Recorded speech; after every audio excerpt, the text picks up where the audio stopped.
Hello students, welcome to our video lesson on poets and pancakes. It is a funny and witty story on the famous Gemini Studios in Chennai. Its host of interesting characters and the life and times of pre-independent India. You must have heard of the struggling years of aspiring actors or scriptwriters who wish to make it big in Bollywood.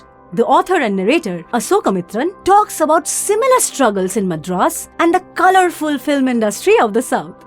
Asokamitran himself did the odd job of cutting newspaper pieces at the studio and observed the bustling life around him. Before we start with the piece, let us learn a little about our author. Asokamitran is the pen name of the prominent Tamil writer Jagadish Tyagarajan. His first written play was the celebrated Anubin Padisu. After that, he wrote 200 short stories, novels and novellas, essays and criticisms. He was also the editor of the magazine Kanayadzi. His writings have been translated to English and many other Indian languages. Let us now begin with the story. At the very beginning, the narrator tells us about the significance of pancake, a makeup item used widely among Indian actors and actresses. Gemini Studios needed a regular supply of vast amounts of pancake. The importance of pancake extended across nations and cultures. Greta Garbo, the famous and beautiful Swedish actress of the era of silent films, used it profusely, as did Vaijayanthimala and Miss Gohar.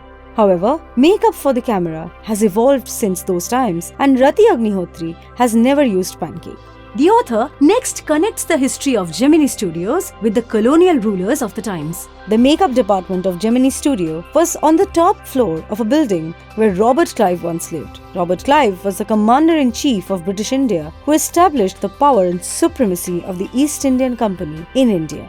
Asokamitran slyly refers to the hunger of political control of British officials like Clive and their exploits. Clive lived in various buildings across Madras and married at St. Mary's Church in Madras. Next, we learn of the infrastructure of film studios in Madras around that time. Gemini Studios' makeup room was dimly lit with incandescent lights. No wonder the actors and actresses had a difficult time putting on makeup for their roles. The author notes the names and backgrounds of the successive owners who presided over the makeup department at different times. They belonged to various cultures and communities. The first owner was a Bengali. He was succeeded by a Maharashtrian owner who had a Dharwad Kannadiga, an Andhra native, a Madrasi Indian Christian, an Anglo-Burmese and the local Tamils as his assistant. Gemini Studios had successfully welcomed and hosted various groups of people. It had fostered feelings of nationality before the All India Radio and the Doordarshan channel broadcasted programs to arouse national unity among citizens in India. Asokamitran now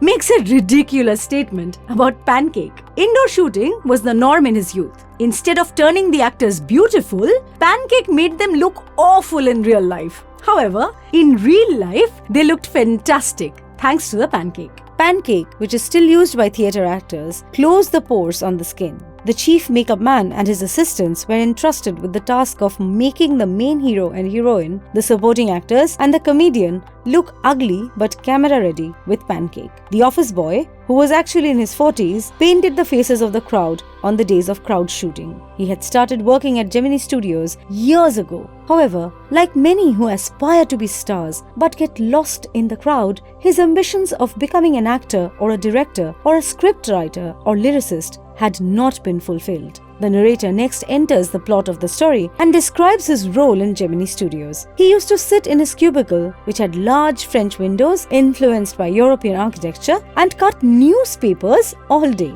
Employees at the studio, especially the office boy, who was a poet at heart, scolded the narrator all the time. They felt that he was wasting his literary talent by doing a lowly job among barbers and perverts. We next find that the makeup boy and poet felt envious and resentful of the actor Kothamangalam Subbu. Subbu too had humble beginnings like the office boy, but he had left him behind in terms of talent and popularity. The author notes that Subbu had been born Brahmin and his high caste might have made him luckier than the office boy. Subbu was cheerful, popular and versatile. The producer just had to give him a cue and he would come up with ingenious ways of performing a scene or a role. The author describes an absurd scene to give us an idea of the extent of Subbu's talent. In the scene, a rat kills a tigress but is immediately filled with compassion for her orphaned cubs. Only Subbu could come up with multiple ways of expressing the rat's sympathy. Asokamitran further says that Subbu had the intellectual capability to write higher forms of poetry. However, he was a people's person and wrote poetry for the masses. He was also a large-hearted man who welcomed, hosted, and supported friends and guests lovingly. However, he had enemies like the office boy who thought he was a bootlicker. It was because of his closeness to the boss of the studio. Subbu belonged to the story department in Gemini Studios. The story department had a lawyer and a number of poets and writers. We will learn more about the story department and the characters and the visitors at Gemini Studios in our next video. Till then, think of how colorfully and humanely Asokamitran sketches the different characters of a story. See you soon!